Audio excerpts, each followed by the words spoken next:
Rostek mengirim sejumlah kendaraan lapis baja lagi ke garis depan. Selama 9 bulan pertama tahun 2024, Kurgan Mazzavod meningkatkan produksi kendaraan lapis baja sebesar 20% dibandingkan periode yang sama tahun lalu. Perusahaan bekerja dengan kecepatan tinggi dengan beberapa bengkel bekerja sepanjang tahun. Perlu diketahui, Rostek secara resmi diperdagangkan sebagai perusahaan negara Rostek, sepenuhnya merupakan perusahaan negara untuk promosi pengembangan, pembuatan dan ekspor produksi teknologi tinggi Rostek.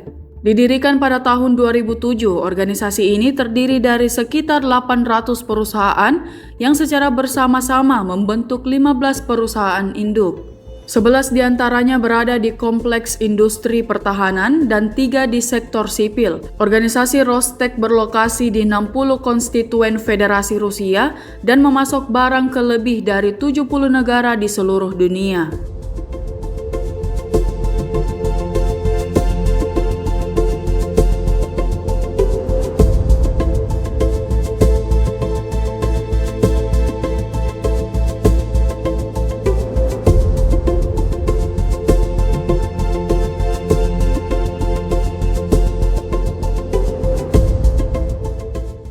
Download Tribun X sekarang, menghadirkan lokal menjadi Indonesia.